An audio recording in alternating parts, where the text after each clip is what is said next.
The BC government is pushing for new fracked gas pipelines, as well as dozens of liquefied natural gas export terminals on the west coast, which would introduce thousands of LNG tankers per year. Most of the proposed tanker routes pass through narrow waterways and densely populated areas.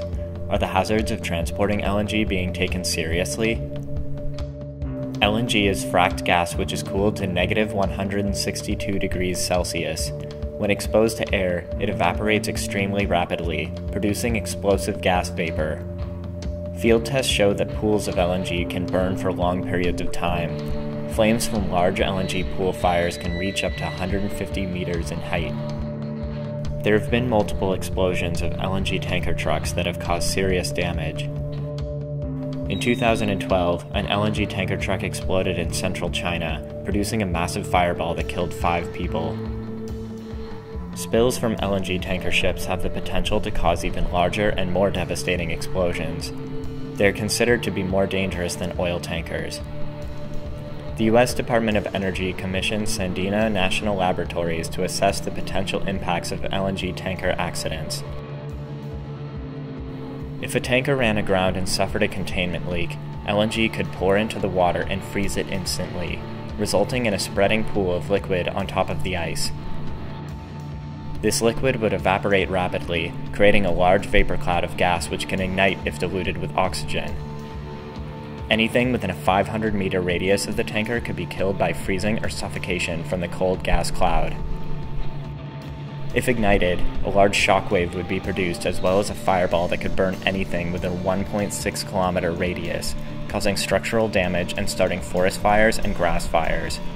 The remaining LNG pool would continue to burn and spread until all of the fuel was gone.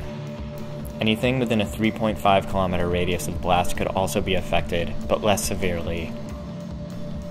These 3 hazard zones were defined in the series of reports that were conducted by Sandia National Laboratories on the risks of fires and explosions from LNG tankers. Many of the proposed LNG terminals and tanker routes in BC put nearby communities at risk that are within the 3 hazard zones. Furthermore, the LNG tankers would cross waters with heavy boat traffic, including frequent ferry routes. Disturbingly, there is a tanker route proposed for the WCC LNG project, which would pass the Prince Rupert waterfront. This route would put emergency responders and critical health infrastructure, as well as the cruise ship and ferry terminals, all within the 1.6-kilometer blast radius, ultimately endangering 13,000 people in the region. More than 60,000 passengers depart the Prince Rupert port on ferries and water taxis each year. The proposed projects together put tens of thousands of people at risk that live in coastal communities.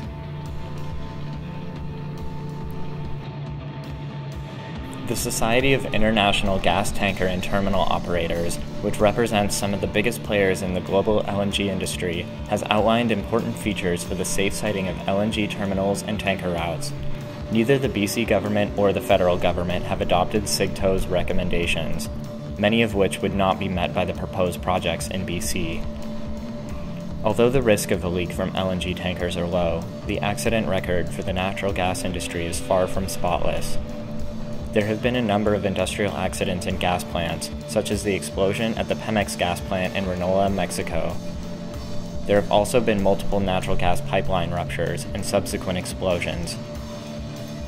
A comprehensive list of LNG-related accidents over the past 70 years includes numerous tanker malfunctions, collisions, and catastrophic explosions in gas plants and storage facilities. As more LNG tankers and facilities are introduced in hazardous locations, the likelihood of accidents will only increase. As was evident after the explosion of a fracked oil train in Lac Mégantic, which killed 47 people, catastrophic transportation disasters still occur despite claims of adequate and modern safety precautions. In addition to the devastating environmental and social impacts of expanded fracking operations and the construction of new pipelines and LNG terminals, the risks of processing and transporting volatile LNG needs to be taken seriously. The proposed projects for the West Coast are in more hazardous and seismically active locations than previously developed LNG terminals that follow international standards. First responders and communities near the proposed projects are underinformed and are not prepared for incidents involving LNG tankers and terminals. As the governments of Canada lack adequate safety standards for the siting of LNG terminals and tanker routes, the decisions of First Nations and coastal communities rejecting LNG developments should be respected and upheld.